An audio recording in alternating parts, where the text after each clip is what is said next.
SI ఉట్కపల్లి, అదేవిధంగా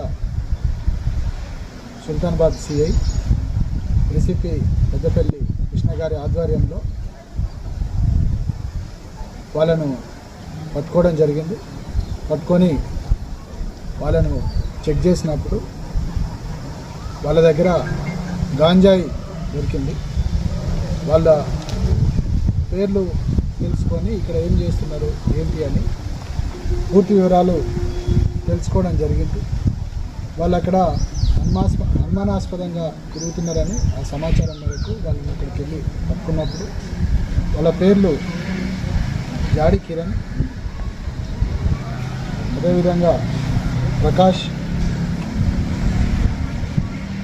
సాయి తేజ, పవన్ మరియు సందీప్ కుమార్, విష్ణువర్ధన్. వీళ్ళంతా పెద్దపల్లి జిల్లాకు సంబంధించినటువంటి ఏరియా వాళ్ళే. అంతర్గాం మండలం, గోదావరిఖని పరిసర ప్రాంతాలకు సంబంధించిన వాళ్ళు. వీళ్ళ యొక్క జల్సాలకు అలవాటు పడి ఒరిస్సా రాష్ట్రం వెళ్ళి ఒరిస్సా రాష్ట్రం నుంచి గాంజాయి అక్కడ కేజీకి 2500 చొప్పున అక్కడ కొని అక్కడి నుంచి తీసుకొచ్చి ఇక్కడ ఎక్కువ మొత్తానికి అంటే కేజీకి సుమారుగా 50,000 చొప్పున వీళ్ళు అమ్ముతున్నారు. కూలి పని చేసుకునే వాళ్ళకు, ముఖ్యంగా స్టూడెంట్స్కు, యూత్ పిల్లలకి వీళ్ళు సప్లై చేసి ఎక్కువ మొత్తానికి డబ్బులు సంపాదించడం అనేది జరుగుతూ ఉన్నది. వీళ్ళ దగ్గర నుంచి సుమారుగా 9.64 kgs గాంజాయిని సీజ్ చేయడం జరిగింది. అదేవిధంగా ఒక మోటార్ సైకిల్, 2 సెల్ ఫోన్లు కూడా వీళ్ళ దగ్గర నుంచి సీజ్ చేయడం జరిగింది. వీళ్ళు ఈ విధంగా చేస్తూ జిల్లాలో ఉన్నటువంటి యూత్ పిల్లలకి, ముఖ్యంగా స్టూడెంట్స్కి వీళ్ళు గాంజాయి అమ్ముతూ సొసైటీలో ప్రమాదకరంగా మారింది.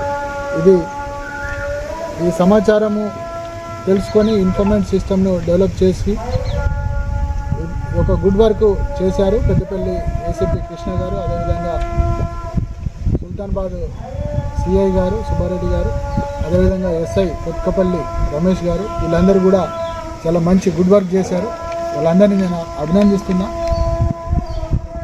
ప్రజలందరూ కూడా ఇలాంటి చెడు వ్యసనాలకు లోన్ కావద్దు. ఎవరు కూడా యూత్ పిల్లలు కావచ్చు, పని చేసుకునే వాళ్ళు కావచ్చు, ఎవరైనా కూడా గాంజాయికి అలవాటు పడొద్దు. అది ఆరోగ్యానికి ప్రమాదకారి, అదేవిధంగా సొసైటీకి కూడా మంచిది కాదు. తల్లిదండ్రులు కూడా వాళ్ళ పిల్లల మీద నిఘా ఉంచాలి. సొసైటీలో ఎవరైనా ఏదైనా తప్పులు చేస్తున్నారు అని అనిపించినప్పుడు, ఏదైనా సమస్య ఉన్నదని గుర్తించినప్పుడు, ఎవరైనా గాంజాయి అమ్ముతున్నారని కానీ లేకపోతే ఇంకే విధమైన దురలవాట్లకు లోనయ్యారని కానీ లేకపోతే చెడు ప్రవర్తన కలిగి ఉన్నారని కానీ తెలిసినట్టయితే వాళ్ళు పోలీసులకు ఇన్ఫామ్ చేయాలి. దాని ద్వారా సొసైటీని కాపాడిన వాళ్ళు అవుతారు. మంచి సొసైటీని నిర్మించడానికి మీ వంతు సహకారం అందించిన వాళ్ళు అవుతారు. ఎంత ఉంటుంది సార్ మొత్తం గంజాయి విలువ ఎంత? మొత్తం గాంజాయి